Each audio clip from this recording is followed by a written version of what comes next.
저온에서의 연용량 문제가 있었어요. 연용량은 우리가 잘 알고 있다시피 에너지를 온도에 대해서 미분하면 연용량입니다. 즉 온도를 1도씩 높이는 데 필요한 에너지, 그걸 우리가 연용량이라고 부르죠. 이원자 고체들, 즉 금속들이겠죠. 금속들이에요. 주로 뭐 소디움, 포타시움 하는 금속들의 연용량은 우리가 고전역학적으로 측정해 보면 되게 비슷해요. 한 25J/Kmol로 거의 비슷합니다. 왜 그런지를 생각해 보면 이런 거예요. 고전역학에서 이키파티션 티어렘이라는 게 있죠. 이게 뭐냐면 운동 모드로 모든 에너지를 나누어 갖는다, 그런 말이잖아요. 우리가 연력학에서 배웠어요. 잘 모르시면 앞쪽에 강의 연력학 한번 찾아보세요. 자, 그래서 운동 모드로 나눠 갔는데 운동 모드엔 뭐가 있냐면 병진 운동, 회전 운동, 진동 운동 이렇게 나눠 갔죠. 근데 진동 운동은 두 개의 운동 모드를 가져요. 하나는 위치 에너지고 하나는 운동 에너지고. 우리가 그 용수철 운동할 때 보면 운동 에너지가 이렇게 늘어났다 줄어들었다 하면서 운동 에너지가 커졌다가 0이 됐다가 다시 커졌다 0이 됐다 하는 걸 반복하잖아요. 그때 운동 에너지가 0이 될 때 나머지 에너지는 위치 에너지로 가게 되잖아요. 그래서 운동 모드가 두 개라서 언제나 진동 운동에 있어서는 앞에다 2를 붙여줍니다. 그래서 내부 에너지는 2분의 1 곱하기 V 누, 병진 운동의 운동 모드 개수, 진동 운동의 운동 모드 개수, 회전 운동의 운동 모드 개수 이렇게 표시가 되고, 이 오른쪽은 NKT로 아보가드로의 수고 KT로 표시된다, 이런 거 연력학에서 배운 적이 있어요. 그런데 금속은 요게 이렇게 금속 덩어리라면 안에 들어있는 금속 원자는 병진 운동을 못해요. 못 움직이잖아요. 자유롭게 못 움직이고 로테이션도 자유롭게 못 움직여요. 그래서 병진 운동의 운동 모드와 회전 운동의 운동 모드는 모두 0이고요. 진동 운동만 가지고 있어요. X, Y, Z 세 방향의 진동 운동만 가지고 있어서 진동 운동의 운동 모드가 3입니다. 그래서 여기에다 3을 집어넣으면 6 곱하기 2분의 1이니까 3만 남죠. 그래서 내부 에너지가 어떻게 되냐면 3 곱하기 NAKT니까 3RT가 됩니다. 내부 에너지가 3RT니까 이거를 T에 대해서 미분하면 3R이 되고, 3R은 그냥 상수입니다. 24.9예요 얘가. 25입니다 거의. 즉 모든 일원자 고체들이 거의 동일하게 24.9를 갖게 되는 거죠. 그래서 이 법칙을 무슨 법칙이라고 부르냐면 들롱푸티의 법칙이라고 불러요. 들롱푸티가 잘 알려져 있는 법칙이고요. 모든 일원자 고체의 연용량은 25J/Kmol이야 라고 사람들이 알고 있었죠. 그런데 그렇게 알고 있었는데 19세기쯤 들어가가지고 실험 기술이 발달하고 극저온에서 실험도 가능해졌어요. 그래서 온도가 아주 낮아지고, 원래 25J/Kmol로 여기 일정해야 돼. 일정해야 되는데 온도에 따라서도 변함없이 일정해야 되는데 온도가 아주 극저온에 갔더니 낮아지는 현상이 생기더라는 거예요. 그 그래프가 이 그래프예요. 그래서 온도가 엄청 낮아졌을 때는 25가 아니라 이렇게 떨어지는 값이 된 거죠. 이걸 우리가 저온에서의 연용량 문제라고 합니다. 이거를 설명할 길이 없었어요. 고전역학적으로는 설명할 길이 없었는데 실제로 양자역학적으로는 설명이 가능해진다는 거죠. 그 가정도 마찬가지로 무슨 가정이냐면 에너지가 불연속적이라는 가정이에요. 그래서 높은 온도에서는 아까 본 것처럼 높은 온도에서는 온도가 높다면 에너지가 이미 에너지를 가질 수 있어요. 왜냐하면 에너지 간격이 이렇게 조금 있다 하더라도 에너지가 높으면 가지고 있는 에너지가 꽤 크기 때문에 아무 데나 이렇게 올라갈 수가 있어요. 에너지 들뜨는 게 가능하다고요. 그런데 에너지가 낮으면, 즉 온도가 낮으면 이 간격을 만약에 있을 때 여기를 올라가기 힘든 에너지의 온도일 수 있잖아요. 그럴 땐 여기 올라가기가 힘들어진 거죠. 즉 들뜨기가 어려워진 거예요. 그래서 여기 이 중간의 값을 못 갖는다고 가정하면 여기로 못 가는 거죠. 여기 한 칸을 뛰어넘어야 되는데 여기를 못 감고 다시 밑으로 떨어질 수밖에 없는, 밑에 있을 수밖에 없어서 들뜨기가 어려워져요. 이러한 가정을 아인슈타인이 했고, 그래서 아인슈타인이 한 가정도 플랑크가 한 가정과 마찬가지로 진동자들의 에너지가 n 곱하기 한우의 불연속적인 값을 갖는다고 가정한 거죠. 이렇게 풀었더니 아까 그 문제가 해결이 되기 시작했어요. 즉 높은 온도에서는 3R로 일정했고, 어려우니까 풀진 않을게요.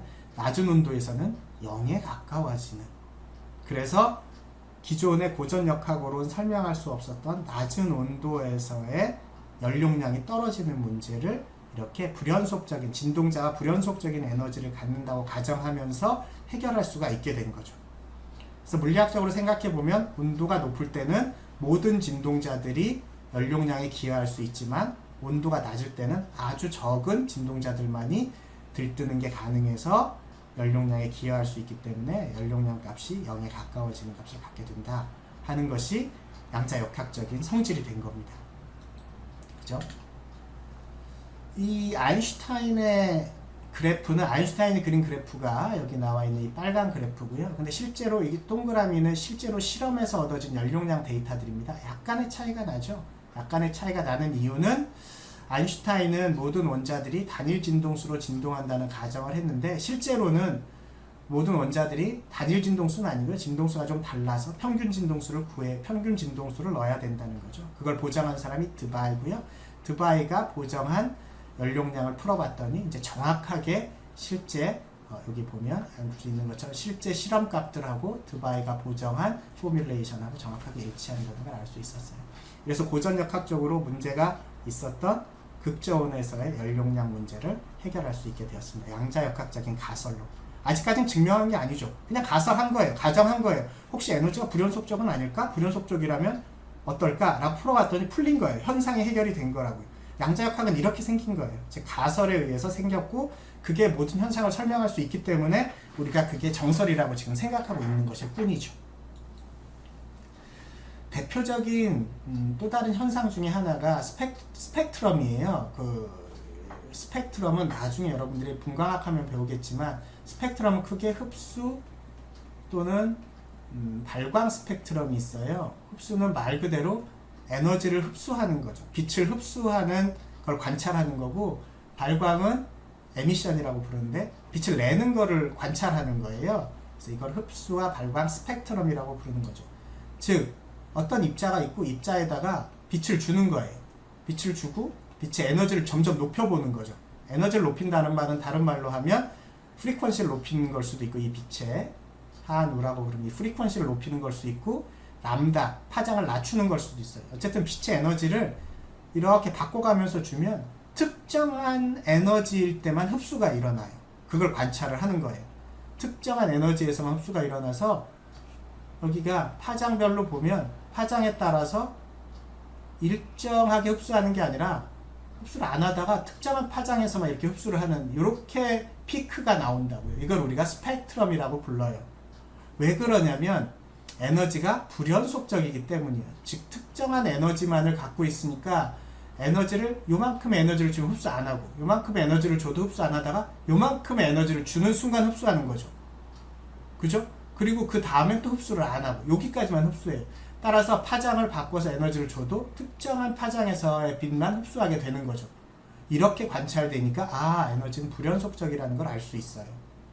이렇게 흡수하는 걸 관찰하는 거를 absorption 스펙트럼이라고 부르고요. 반대로 발광하는 걸 관찰하는 거를 emission 스펙트럼이라고 불러요. 모든 분광학은 원리는 다 비슷해요. 빛을 주고 얘가 어느 파장에서 흡수하는지 또는 어느 파장에서 발광하는지를 보는 거예요. 하면 되겠죠? 그런데 더욱 중요한 거는 이 파장 이걸 관찰해 보면 이렇게 브로드하게 이렇게 있을 것 같지만 실제로는 여기가 브로드한 게 아니라 실험 기술이 발달하고 분석 기술이 발달하면서 보니까 여기를 확대해서 보니까 이게 아니라 이렇게 짜글짜글 하더라는 거예요. 이런 식으로. 그 이유는 뭐냐면 지금 본 것처럼 에너지가 들떴을 때 어떤 물질의 일렉트론이 예를 들어서 ES에서 뭐 EP로 이렇게 들뜨는 거예요. 들떴을 때 ES하고 EP 사이의 간격만큼의 파장에 해당되는 에너지로 이렇게 흡수가 일어난 거죠. 그런데 실제로는 이렇게 ES하고 EP 같은 오비탈들의 에너지 준위를 우리가 전자 에너지 준위라고 하고요. 전자가 가지고 있는 에너지들이잖아요. 전자 오비탈이니까. 전자 에너지가 있고 그 전자들이 이거는 오비탈을 바꾸는 거예요. 그만큼의 에너지보다 더 작은 에너지도 있어요. 그건 뭐냐면 예를 들어 바이브레이션이에요. 전자가 진동하는 에너지는 실제 이 에너지보다 훨씬 작은 에너지를 가지고 있어요. 그래서 각각의 전자 에너지에 조금씩의 진동 에너지 준위들이 또 존재해요. 물론 그 진동 에너지 밑에는 또 회전 운동 에너지는 더 작아서 그 밑에 또 존재하고요. 모든 에너지들은 근데 불연속적이긴 해요. 그 간격이 다를 뿐이지. 그래서 전자전이는 에너지 간격이 좀 크고 진동 에너지는 에너지 간격이 작지만 한 특정한 전자전이 안에 진동 에너지 또 여러 개가 있어요. 지금 이 스펙트럼은 전자 전위를 본 거니까 여기서 여기 올라가는 전위를 본 건데 에너지가 가질 수 있는 에너지가 진동 준위는 다 다를 수 있어요. 여기서 이렇게 갈 수도 있고 여기서 이렇게 갈 수도 있고 뭐 여기서 이렇게 갈 수도 있고 또는 뭐 여기서 이렇게 낮은 데로 갈 수도 있고 이렇게 그러다 보니까 스펙트럼이 크게 그려지는 게 아니라 자세히 관찰해 보면 이런 지글지글한 스펙트럼들이 관찰될 수 있는 거죠. 이걸 fine structure라고 부르고요. 모든 스펙트럼이 해상도가 좋아지면 이런 fine structure들이 관찰이 돼요. 즉 이거는 정말 직접적인 증거죠. 에너지가 이런 식으로 양자화되어 있다. 에너지가 불연속적인 값을 갖고 있다는 직접적인 증거가 됩니다. 그때 흡수되는 에너지는 따라서 흡수되는 에너지는 또는 발광하는 에너지는 그 광자 에너지는 주파수에 비례하는 아까 이야기한 한우의 에너지를 갖고 있게 됩니다. 그래서 또 특정한 주파수 누를 가지고 있는 에너지에다가 플랑크 상수를 곱한 이 값만이 입자가 가질 수 있는 에너지고 이 값 단위로 에너지를 주고받는 거예요. 에너지는 불연속적이기 때문에. 그래서 델타 E는 한우 이런 식이 나오게 됩니다. 하나 더 기억하면 좋을 식이 뭐냐면 분광학에 있어서의 에너지를 주고받는 델타 E는 한우라고 쓰기도 하고요. 이게 한은 플랑크 상수고 누는 주파수라고 그랬죠. 다르게 쓰면 람다분의 하씨라고 쓰기도 해요. 이때 람다는 파장이고요. C는 빛의 속도 상수 3 곱하기 10의 80m/s입니다. 즉 누와 람다 사이에는 누는 람다분의 C의 관계를 가지고 있어요. 즉 주파수와 즉 진동수와 파장은 반비례의 관계를 가지고 있습니다. 또는 뒤에서 나오겠지만 하씨 누바라는 관계를 가지고 있기도 합니다. 이 누바를 우리가 뭐라고 부르냐면 파수 또는 웨이브 넘버라고 부릅니다. 여기 보시면 프리퀀시 누, 웨이브 랭스, 람다, 웨이브 넘버, 누바라고 쓰는 것들이 모두 에너지와 관련되어 있는 변수들이고요. 그래서 우리가 관계는 주파수는 에너지에 비례하고 파장은 에너지에 반비례하고 파수는 에너지에 비례합니다. 그래서 이 식을 하나 외워두면 분광학이든 뭐 다른 물리화학이든 도움이 많이 됩니다. 델타 E는 한우, 람다분의 하씨, 하씨 누바 이렇게 쓰면 됩니다. 말 그대로 프리퀀시는 뭐냐면 1초에 몇 번 진동하느냐 하는 겁니다. 즉 빨리 진동하면 프리퀀시가 큰 거고요. 느리게 진동하면 프리퀀시가 작은 거고 그래서 단위는 세크-1 또는 허츠라는 단위를 쓰죠. 1초에 몇 번 진동하느냐입니다. 웨이블랭스는 주로 나노미터 이런 단위를 쓰죠. 또는 옹스트롱 이런 단위를 씁니다. 그죠? 1옹스트롱은 1나노미터는 10옹스트롱이 됩니다. 그래서 길이의 단위를 쓰고요. 파장이니까. 웨이브 넘버는 아까 프리퀀시가 1초에 몇 번 진동하느냐의 개념이라면 웨이브 넘버는 1cm 안에 몇 번 진동하느냐 또는 1m 안에 몇 번 진동하느냐 그런 개념으로 단위는 주로 cm-1을 가장 많이 씁니다. 이렇게 쓰면 1cm 안에 몇 번 진동하느냐의 개념입니다. 프리퀀시랑 비슷해서 얘도 역시 에너지하고 비례하는 값이고 외울 때는 델타 E는 한우, 람다분의 하씨, 하씨 누바 이렇게 보면 편할 것 같습니다. 그래서 우리가 스펙트럼 이야기를 해봤고요. 스펙트럼도 역시 지금 보여진 것처럼 에너지가 양자화되어 있다는 직접적인 증거가 됩니다. 자, 이러한 것들로 양자역학이 태동되기 시작했어요. 고전역학으로는 설명할 수 없었던 현상들을 에너지가 양자화되어 있다는 양자역학적인 생각을 하면서 해결이 좀 되고 있었던 거죠. 그 와중에 있었던 논란 중에 하나가 뭐냐면 빛이 입자인가 파동인가 하는 논란들이 있었어요. 지금 우리가 잘 알고 있어요. 빛은 입자이기도 하고 파동이기도 합니다. 그래서 그걸 우리가 웨이브 파티클 듀얼리티라고 불러요. 빛은 입자이기도 하고 파동이기도 하죠. 17세기까지는 입자설이 더 우세했어요. 그래서 프리즘을 이렇게 해보면 프리즘에서 색이 이렇게 갈라져 가지고 여러 가지 색들이 나왔잖아요. 이걸 보고 이건 뭐의 특징이죠? 원래는 이거 파동의 특징이에요. 파동의 특징이었는데 뉴턴은 이걸 보고 아 그게 아니라 빛 안에 여러 개의 입자가 있는 거야. 빨간 입자, 파란 입자 걔가 프리즘 안에 들어와서 갈라지는 거야 라고 해석을 했어요. 그래서 입자설이 되게 유망했습니다. 17세기 뉴턴은 그렇게 이해를 했어요. 그런데 동시대에 호이겐스라는 사람이 있었어요. 호이겐스가 근데 보니까 빛이 입자라면 빛을 두 개를 교차시켰을 때 서로 진로를 방해해야 될 텐데 서로 진로를 방해하지 않는 거예요. 따라서 빛은 입자가 아닌 것 같아. 아마 파동일 거야 라고 주장한 파동설을 주장하긴 했어요. 사실 둘 다 맞았지만 그 당시에 파동설은 별로 저걸 못 얻었어요. 왜냐하면 뉴턴의 권위가 너무나 그 당시에 막강했기 때문에 호이겐스의 파동설은 그냥 설로서 묻히고 17세기까지는 입자설이 주류였어요. 그러다가 1801년, 1807년에 우리가 잘 아는 영의 이중 슬릿 간섭 실험이 있었어요. 이중 슬릿에 의해서 빛이 간섭해서 강한 빛과 약한 빛으로 패턴이 형성되더라 하는 게 영의 이중 슬릿 간섭 실험이었잖아요. 이거는 파동만의 특징이에요. 파장을 가지고 있는 파동만의. 왜냐하면 간섭과 보강 간섭과 상쇄 간섭이 일어나는 거는 파동의 특징이거든요. 그래서 파동설이 부활되었고 또한 1834년에 맥스웰이 전자기 실험을 하면서 빛은 일종의 전자기파인 파동이다 라고 이야기했고 1888년에 헐즈도 역시 동일한 전자기파 파동 실험을 해서 이때부터 파동설이 우위가 되었어요. 그런데 이러다가 지금 우리가 이야기하고 있는 양자역학이 도입되면서 에너지가 양자화되어 있고 그 에너지를 전달하는 매개가 빛인데 포톤인데 포톤의 에너지가 하누로 쓸 수 있고 얘가 하나의 포톤의 에너지고 얘가 몇 개 있냐 n개 있느냐에 따라서 에너지를 주고받는다 라고 이해를 하게 된 거죠. 그러려면 에너지를 전달하는 실제 입자가 있어야 된다고 생각을 했고 한우만큼의 에너지를 갖는 입자로서의 빛을 이야기하기 시작했어요. 그래서 빛은 입자설일 수도 있겠다 라고 이야기했고 그래서 지금은 빛은 파동성과 입자성을 동시에 갖는다 이렇게 이해하죠. 이건 우리가 웨이브 파티클 듀얼리티 그래서 파동, 입자, 이중성이라고 부릅니다. 그래서 빛은 이중성을 가지고 있어요. 파동과 입자의 이중성을 가지고 있습니다. 그래서 빛은 파동이기도 하고 입자이기도 해요. 자, 그래서 방금 이야기한 것처럼 빛은 한우의 에너지를 가지고 있는 입자인데 그 하나의 입자를 우리가 포톤이라고 부릅니다. 광자라고 부르고요. 일종의 전자기파고 파티클입니다. 그래서 파동성을 가지고 있는 입자를 우리가 광자라고 부릅니다.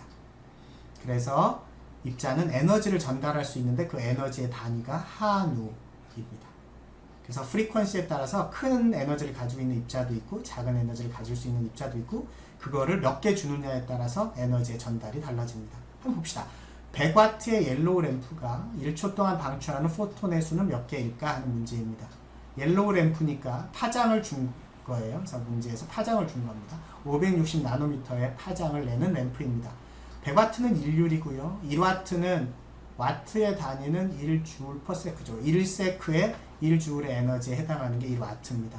100W니까 지금 1초에 100줄의 에너지를 내고 있는 거죠. 그럼 포톤 하나가 한우라면 한우 몇 개가 있으면 여기가 100W에 해당하냐는 거죠. 100줄 per sec에 해당하냐 이런 문제죠. 그렇죠? 이런 문제를 풀어보면 되겠습니다. 대충 쉽죠. n은 그럼 한우분의 2로 풀면 되는데 누는 모르고 람다를 줬으니까 누 대신 아까 우리가 풀어본 람다분의 c를 써도 되죠. c는 빛의 속도상수고 h는 플랑크 상수, 얘는 빛의 속도상수, 여기는 옐로우 램프의 파장, 그 다음에 에너지는 1율 와트 곱하기 시간 하면 이게 에너지잖아요. 그렇죠? 와트는 우리가 알고 있는 것처럼 지금 100와트 줬으니까요. 100와트하고 시간 1초니까 1세크 하면 1줄이 되는 겁니다. 문제를 풀어보도록 합시다. 람다가 위로 올라와서 하시분의 람다 p 델타 t 이 문제 풀면 되죠. 람다는 5.6 곱하기 10-7승미터 풀고요. 그 다음에 1율은 100줄 per sec 100와트니까 1초 이렇게 썼습니다. h는 플랑크 상수고요. c는 빛의 속수 상수 이렇게 집어넣고 풀면 n을 구할 수 있습니다. 즉 100와트 옐로우 램프가 1초 동안 방출하는 포톤의 수는 2.8 곱하기 10의 20승계의 포톤을 계속 초당 방출하고 있는 겁니다. 자, 또 다른 양자화의 현상 중에 하나는 광전 효과입니다. 광전 효과라는 뭐냐면 광은 빛이고 저는 전자거든요. 즉 빛을 쪼여주었을 때 전자가 튀어나오는 현상, 이걸 우리가 포토일렉트릭 이펙트, 광전 현상 또는 광전 효과라고 부릅니다. 즉 메탈에 UV를 쪼여줬을 때, 빛은 UV를 이야기하는데 UV를 쪼여줬을 때 전자가 튀어나온 현상입니다. 금속판이 있었어요. 금속판에다가 빛을 쪼여주는 거예요. 그래서 빛을 이렇게 쪼여줄 건데 쪼여줘서 전자가 튀어나오는 걸 관찰을 하려고 하고 있는 거예요. 그런데 이 빛을 UV가 아니라 빨강 빛을 썼어.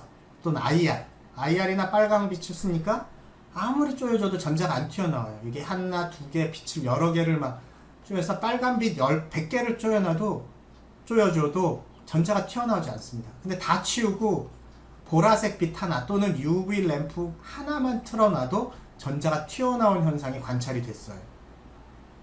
이걸 우리가 광전 효과라고 부릅니다. 그래서 파장이 긴 파장, 즉 빨간색 쪽 또는 가시광선의 긴 파장 쪽은 에너지를 램프를 아무리 많이 쪼여줘도 전자가 튀어나오지 않다가 파장이 짧은 영역, 즉 주파수가 큰 빛을 조금만 쪼여줘도, 대표적인 게 UV죠. UV 같은 걸 쪼여줘도 전자가 튀어나오더라는 거죠.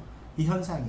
그래서 그래프로 그려봤더니 튀어나오는 전자, 이 전자의 운동 에너지를 EK라고 했을 때 그래프로 그려주고 우리가 실험을 할 때 프리퀀시를 바꿔주면서 주파수를 바꿔주면서 빛을 계속 쪼여준 거죠. 주파수를 늘려간단 말은 에너지가 커져간다 그런 말입니다. 파장은 짧아져 가는 거고요. 파장은 짧아져 가는 거고 그 빛들을 쓰는 거예요. 즉 빨간 빛으로부터 빨주노초 파남포 좌회선 쪽으로 바꿔가는 거죠. 빛을 바꿔나가면서 튀어나오는 전자를 관찰했더니 EK가 계속 0이야. 이 얘기는 전자가 안 튀어나온단 말이죠. 안 튀어나오다가 특정한 파장, 특정한 프리퀀시가 됐을 때 전자가 튀어나오고 그 뒤에는 프리퀀시를 바꿔주면 튀어나오는 전자의 에너지가 운동 에너지가 비례적으로 계속해서 증가하더라. 이런 그래프를 그린다는 거죠. 그 이유는 뭐냐면 옆에 있는 것처럼 에너지가 양자화되어 있기 때문이에요. 즉 전자 에너지가 여기하고 여기 사이에 있는 거예요. 이게 전자의 에너지고, 즉 여기까지 에너지를 가져와야 전자가 밖으로 튀어나오게 되는 거죠. 여기를 우리가 백큐 레벨이라고 부르고, 이 정도가 되어야 전자가 원자 핵으로부터 해서의 속박에서 벗어나는 정도의 에너지 준위예요. 즉 여기 있는 전자는 지금 일렉트론이 여기 있으면 원자 핵에 묶여 있죠. 원자 핵은 플러스니까 묶여 있는데 얘를 띄어내려면, 즉 튀어나오게 해서 운동 에너지를 관찰하려면 최소한 여기까지는 올려줘야 돼요. 에너지를. 그래야 그 다음부터는 이게 원자 핵의 속박에서 벗어나게 되는 거니까요. 그런데 요만큼의 에너지를 줬어. 그러면 여기를 못 벗어나기 때문에 얘는 전자가 튀어나오지 않는다는 거죠. 그래서 이렇게 누가 작을 때는, 즉 파장이 큰 빛은 전자를 튀어나오게 할 수 없다는 거죠. 왜? 에너지는 양자화되어 있기 때문에 계단을 타고 이렇게 올라가는 게 아니에요. 여기까지 다 올라가야, 한 번에 올라가야 튀어나올 수 있게 된다는 거죠. 이게 에너지의 양자화예요. 그런데 이 간격보다 더 큰 에너지를 주면 여기를 극복하고 이 나머지 에너지는 운동 에너지로 사용이 되겠죠. 그래서 운동 에너지는 쪼여준 빛의 에너지에서 극복하는 데 필요한 에너지, 파이라고 쓴다면 그걸 빼고 나머지가 운동 에너지가 되겠죠. 이때 그 극복하는 데 필요한 에너지를 금속의 일함수라고 부릅니다. 일함수. 워크 펑션이라고 불러요. 그래서 금속에 있어서 워크 펑션이란 금속에 있는 전자 하나를 백큐 레벨까지, 즉 원자핵의 속박으로부터 벗어나는 데까지 들어가는 에너지, 우리가 금속의 일함수라고 부릅니다. 즉 일함수 이상의 에너지에 빛을 쪼여주면 그 일함수를 극복하고 전자는 튀어나오게 되어 있습니다. 자, 이 그래프를 보면 튀어나왔을 때 이 직선의 기울기는 얼마일까요? 기울기. 쉽죠? 왜냐하면 EK가 이런 그래프를 그리게 되니까 누에 대해서, 이게 누죠. X축이 누예요. 누에 대해서의 기울기는 H입니다. 따라서 이거의 기울기는 플랑크 상수인 H가 이거의 기울기가 됩니다. 이 직선의 기울기가 됩니다. 그럼 그래프를 그렇게 그려보니까 얘가 Y고 얘가 X라고 보면 얘가 기울기고 얘가 MX고 얘는 뭐예요? Y절편이네요. 즉 이렇게 내리면 이렇게 연결된 그래프를 그리면 요 값이 바로 마이너스 파이가 되는 거죠. 그죠?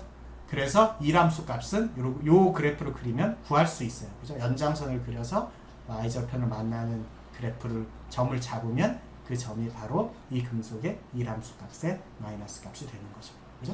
이렇게 하면서 이해할 수가 있습니다. 자, 이것이 바로 금속의 포토일렉트릭 이펙트, 광전 효과입니다. 광전 효과도 역시 뭐에 증거이다. 에너지가 양자화되어 있다는 것의 증거가 됩니다. 이러한 이유들로 이제 양자역학이, 즉 에너지가 양자화되어 있다는 그러한 에너지는 불연속적이다 하는 이론이, 그 가설이 점점 힘을 얻게 된 거죠. 끝으로 그 데이비슨 거머가 실험한 게 있어요. 그건 뭐냐면 어떤 금속에다가 우연치 않게 일렉트론 빔을 쐈어요. 일렉트론 빔을 쐈다고요? 일렉트론 빔이란 전자빔이죠. 전자빔이에요. 전자기 때문에 입자예요. 얘는 빛이 아니라고요. 전자를 쏜 거예요. 입자를 쏜 거라고요. 입자를 쐈는데 무슨 현상이 생겼냐면 이 니켈 크리스탈이 우연찮게 소결이 돼서, 잘 소결이 돼서 표면이 이렇게 규칙성을 가지고 있었고, 그러다 보니까 여기서 디프렉션이 일어났어요. 그래서 디프렉션이 일어났단 말로 회절 현상이 일어났어요. 그래서 보강 간섭과 상쇄 간섭이 일어나서 이 일렉트론 빔이, 전자 입자가 특정한 패턴을 이렇게 보이게 됐어요. 즉 무슨 얘기냐면 이 디프렉션, 회절과 보강 간섭과 상쇄 간섭의 특징은 전부 뭐의 특징이에요? 파동의 특징이에요. 즉 우리가 앞서서 본 것처럼 빛은 입자이기도 하고 파동이기도 하잖아요. 그런데 지금 뭘로 실험했냐면 일렉트론 빔으로 실험했거든요. 전자로 실험했어요. 전자 우리가 알고 있던 입자였어요. 근데 이 입자도 뭘 가지고 있다? 파동성을 가지고 있다. 꼭 빛만이 아니고 아주 작은 밀입자들은 파동성을 가지고 있다는 사실을 알게 됐어요. 즉 빛뿐만 아니라 모든 입자들이 웨이브 파티클 듀얼리티를 가지고 있어요. 파동성을 가지고 있다고요. 이게 양자역학적인 또 다른 특징 중에 하나고, 드브로이가 이러한 현상들을 관찰하면서 이제 그 입자성과 파동성을 연결짓는 유명한 식 하나를 냈는데, 그게 뭐냐면 람다는 P분의 H라는 식입니다. 이걸 우리가 드브로이 릴레이션이라고 불러요. 그래서 람다는 파장이죠. P는 뭐냐면 운동량입니다. H는 상수고요. 상수죠. 플랑크 상수입니다. 너무나 간단한 식이죠. 그런데 이 식을 잘 보면 람다는 P분의 H 외워둬야 되는 식 중에 하나고요. 근데 이 식을 잘 보면 람다는 파장이니까 파동의 특성이에요. P는 운동량이니까 입자의 특성이에요. 그래서 입자의 특성과 파동의 특성을 연결하는 굉장히 유용한 식입니다. 그게 드브로이 릴레이션이에요. 람다는 P분의 H고 모든 입자는 파동성과 운동성을 동시에 가지고 있고, 그 둘 사이에는 람다는 P분의 H라는 드브로이 릴레이션을 가지고 있게 됩니다. 그렇죠? 이게 유명한 드브로이 릴레이션입니다. 끝나기 전에 문제를 하나 간단하게 풀어볼까요? 정지 상태의 전자에 40kV의 전위차를 가하여 가속시키는 이 전자의 파장은 그렇습니다. 그러면 우리가 파장을 알고 싶으면 앞서 본 것처럼 드브로이 릴레이션을 쓰면 돼요. 람다는 P분의 H를 쓰면 된다고요. 그죠? 이 식을 쓰고 싶은데 H는 뭐 플랑크 상수니까 잘 아는 거고 6.616 곱하기 10⁻34승 줄세크 상수값이니까. 근데 P가 문제는 운동량을 알아야 돼. 근데 운동량을 모르는데 우리가 뭘 줬냐면 전자에다가 전위차를 줬대요. 그럼 에너지가 생기는데 그 에너지 값으로부터 P를 구할 수 있어야 돼요. 우리가 고전역학에서 P는 뭘 알 수 있었냐면 EM EK의 2분의 1승이 바로 운동량입니다. 우리가 뭘 기억하면 편하냐면 에너지가, 운동 에너지는 언제나 운동 에너지는 EM분의 P제곱이에요. EM분의 P제곱. 이 식 하나 기억해두면 도움이 많이 돼요. P는 본 것처럼 다시 보면 루트 EM EK가 되죠. 그죠? 자, EK는 EM분의 P제곱. 따라서 에너지만 알면 P를 계산할 수 있을 것 같아요. 그죠? 왜냐면 P는 루트 EM EK니까. 그 에너지가 얼마냐면 전자에다가 40kg 일렉트론 볼트의 전위차를 가하면 에너지를 갖게 되는데, 이때 전하량 곱하기 전위차 볼트, CV의 단위가 줄이랑 같습니다. 이거 알아두면 또 좋은 식이에요. 그래서 전자의 전하량인 1.6 곱하기 10의 마이너스 19승 쿨롱이거든요. 전자의 전하량이. 여기에 40 곱하기 10의 3승 볼트를 곱하면 이 두 값을 곱한 게 CV 곱하면 줄이 돼요. 그냥 간단하게. 그래서 P를 계산할 수 있습니다. 그죠? 그래서 람다는 P분의 H인데 P는 루트 2M인데 2 곱하기 M은 전자의 질량 곱하기 2K가 전자의 전하량 곱하기 볼트 이렇게 곱해서 루트 씌워버리면 P를 구할 수 있습니다. 위에는 H고요. 계산하는 건 쉽습니다. 6.1 곱하기 10-12승 미터가 됩니다. 자, 이래서 드브로이 릴레이션을 이용해서 전자의 파장 구할 수 있었죠. 자, 또 다른 거 하나 해봅시다. 예를 들어서 300K에서 2K, KT의 운동 에너지를 가지고 있는 뉴트론과 80km/h의 속도로 날아가는 57g 테니스 볼의 파장 한번 구해봅시다. 이 비번만 한번 해볼게요. 테니스 볼의 파장 한번 구해보려고 해요. 마찬가지로 람다는 P분의 H로 계산하면 됩니다. P는 MV니까 여기서는 MV를 쓰는 게 편하네요. 속도 줬으니까. 그죠? 따라서 질량은 57g이니까 5.7 곱하기 10의 마이너스 2승 kg. 그 다음에 속도는 80km/h. 그 다음에 1시간은 3600초, 1km 1000m. 이거 환산해서 위에 거랑 약분시켜주기 위해서 계산하는 거죠. 위에는 플랑크 상수 6.1kg 마이너스 8성 집어넣고 단위들 전부 약분해주면 딱 요 값이 나옵니다. 그래서 5.2 곱하기 10의 마이너스 34cm. 즉 우리가 알고 있는 테니스 볼, 우리가 던진 또는 라켓으로 친 테니스 볼도 뭘 가지고 있다? 파장을 가지고 있어요. 파동이에요. 입자이기도 하지만 파동이기도 해요. 이거 너무나 간단한 드브로이 릴레이션으로부터 우리가 유출했잖아요. 람다는 P분의 H라는 너무나 간단해 보이는 식인데 왜 이 식을 그때까지 몰랐을까요? 양자역학이 나오기 전까지 사람들이. 그게 바로 이유 때문에 그래요. 이 테니스 볼도 파장을 가지고 있었는데 사람들이 왜 파장이 있다는 사실을 몰랐을까요? 이 파장이 얼마라고요? 5.2 곱하기 10의 마이너스 34승미터예요. 엄청나게 작잖아. 0.0000000000, 즉 파장이 너무 짧아서 이렇게 파장이 너무 짧으니까 사람들이 파장인지 몰랐던 거예요. 그리고 측정도 안 됐던 거고. 그런데 측정 기술이 발달하면서 파장이 이 정도 수준에 오게 되면 이게 전자의 파장이잖아요. 전자는 생각보다 10의 마이너스 12승미터 정도밖에 안 되고 이거 전자의 크기랑 큰 차이가 안 나게 되는 거예요. 물론 전자의 크기보다는 지금 이게 작긴 하지만 전자의 크기와 필적할 만의 파장이 된 거죠. 이렇게 되면 문제가 이제 생기기 시작하는 거예요. 우리가 알지 못하는. 그래서 우리가 알지 못하는 현상들이 전자에서는 이제 우리가 이해하지 못한 현상들이 생기기 시작하는 거고, 그런데 테니스 볼은 고전역학적으로 우리가 이해하지 못하는 양자역학적인 현상들이 안 생길 가능성이 높아요. 왜냐하면 파장이긴 한데 그 파장이 너무 짧거든요. 그러니까 고전역학으로 알 수도 없었고 설명할 필요도 없었어요. 이 파장을. 파장인지도 몰랐을 거고. 근데 나중에 보니까 드브로이 릴레이션 등등을 보면 이 테니스 볼도 분명히 파장은 파장이에요. 파동이에요. 근데 무지하게 파장이 짧은 파동이기 때문에 의미가 없어져 버리는 파동인 거죠. 그래서 양자역학과 고전역학은 서로 병립하는 게 아니라 앞으로 계속 나와요. 병립하는 게 아니라 서로 보정하는 거고, 우리가 다루는 돌을 던지고 공을 던지고 하는 쪽에 역학에 있어서는 양자역학을 쓸 필요가 없는 거죠. 그렇지만 진짜로 입자 사이즈가 작아져서 전자의 크기, 분자의 크기가 되면 이제 그 파장의 크기나 이런 것들이 그 입자의 역학에 영향을 주는, 운동이나 에너지에 영향을 주는 단계로 들어가기 때문에 양자역학이 중요해지는 거예요. 그래서 작은 입자에서는 양자역학이 중요하지만 우리가 다루는 거시기에서는 공이나 이런 천체의 움직임을 다루는 데는 양자역학이 사실 필요 없어지고 그 오차의 범위가 아주 작아서 필요 없어지게 되는 수준에 들어가는 거죠. 그래서 우리가 앞으로 다루게 될 양자역학의 가장 기본적인 이해들, 그리고 왜 양자역학이 생겼으며 양자역학이 무엇을 설명하기 위해서 가설로서 나오기 시작했는가 하는 것을 이번 시간에 다루어 보았습니다. 수고하셨습니다.